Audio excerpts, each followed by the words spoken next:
Fala, meus amigos e amigas detalhistas apaixonados por carros. Tudo bem com vocês? Participação especial aí da minha filha. Vocês estão vendo que tá uma bagunça aí atrás, né? Viagem de família aqui, minhas filhas. A minha esposa tá sendo cinegrafista aí, tá gravando. Se ela estiver balançando muito, vocês coloquem nos comentários aí, ó. Reclama aí, Vivi, segura essa câmera direito. Hashtag segura a câmera direito, Vivi. Muito bem, então estamos a bordo aqui do Etios. Esse aqui é o ano 2013, modelo 2013, versão XLS 1.5. E eu já tô rodando com o carro a 312 km.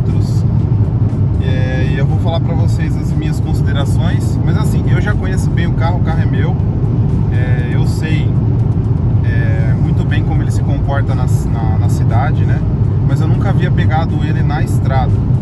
Então, eu acho que o comportamento dele até 120 km por hora, que é o limite de quase todas as rodovias do Brasil, né? Algumas 100, algumas 110, mas o máximo que tem aí acho que é 120. Ele atende muito bem.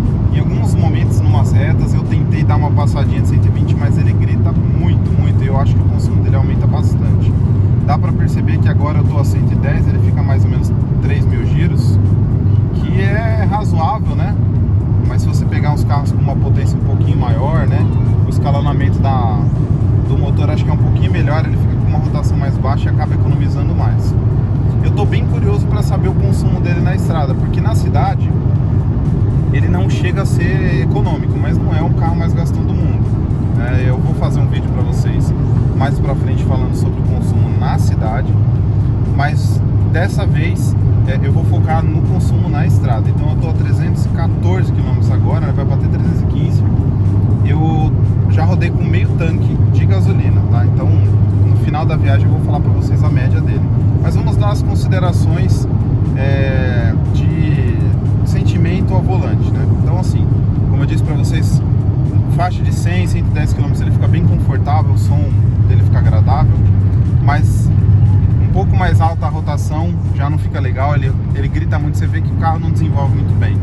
E eu acho que ele gasta bem mais também, porque a rotação muda muito. Ó, se eu baixar um pouquinho aqui, ó, 100 km por hora, acho que até pra vocês dá pra perceber que o som já na cabine já baixou bastante e a rotação já foi pra 2.500, até consigo falar mais baixo já. Esse carro, ele é muito feio, né? Então assim, a maioria das pessoas não gosta, eu também não gosto desse carro assim, visualmente, mas se tratando de um carro racional, esse carro ele é um carro praticamente imbatível na faixa de preço.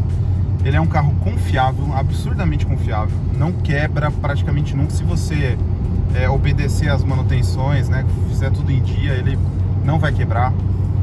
Ele não é muito gastão, as peças são relativamente baratas, a sensação a bordo nele é ótima. O painelzinho no meio, né, daqui a pouco eu mostro pra vocês a imagem.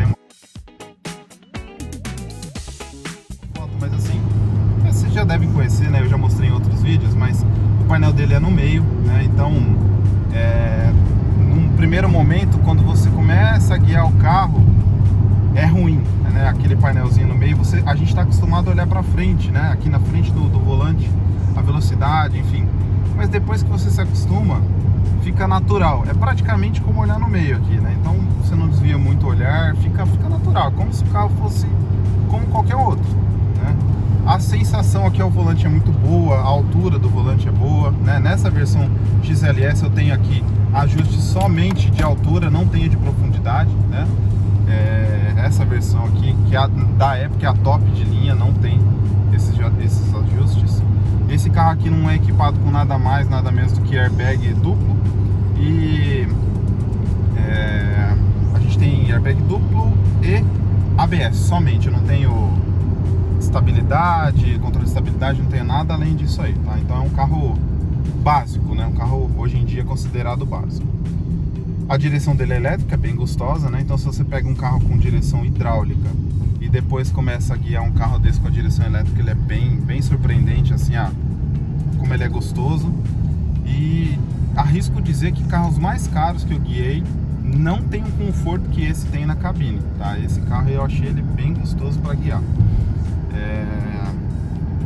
gente saiu de casa bem cedo, ficou um tempo no lugar que a gente estava, agora estamos fazendo uma outra perna da viagem. Então assim, eu tô algumas horas no carro, umas 4 horas, 5 horas no carro, e tá bem confortável.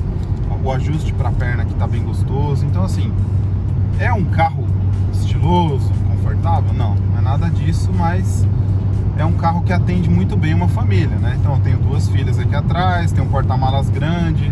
Depois eu vou fazer um review para vocês aí, para vocês olharem a geral do carro. Já tem um review, né, desse carro, na verdade, não dessa versão, né, a XLS 1.5, eu já tenho uma versão automática mais atual. Mas depois eu faço uma desse carro para vocês darem uma olhadinha nas diferenças, né? A diferença basicamente internamente esse painel é cinza. A partir da versão 2014 ele já é preto, né? O painelzinho dele já é um azulzinho, parece que é um azul, um LEDzinho, então fica bem melhor. Tá pulando o celular aí, hein? Eu vi. Mas é isso aí, gente. Então, basicamente, até o momento são essas considerações. Se eu não tiver mais nada para falar para vocês, até o final, eu só volto com as considerações. Enfiaram o dedinho aí no meio da câmera? Escapuliu? Se eu não tiver mais nada para falar para vocês até o final, eu volto com as considerações e o consumo, tá? Senão eu volto para vocês aqui para falar mais alguma coisinha ao decorrer da viagem. Beleza? Valeu! Bem, pessoal, como vocês podem ver aí, eu rodei 502 quilômetros. Depois eu enchi o tanque com 37 litros de gasolina e a média ficou em 13,56. Esse consumo com 2 crianças, 2 adultos e tinha algumas coisas no porta-malas, então o carro não estava relativamente pesado nem leve, né? Ele estava ali no meio termo. Mas posso falar para vocês que o consumo, na minha opinião, não tá tão ruim não, tá até bom. Se eu tivesse sozinho no carro, provavelmente teria passado de 14. Agora, na cidade, ele não passa de 10, 11 no máximo, só se eu estiver andando bem tranquilamente. E aí, o que você achou?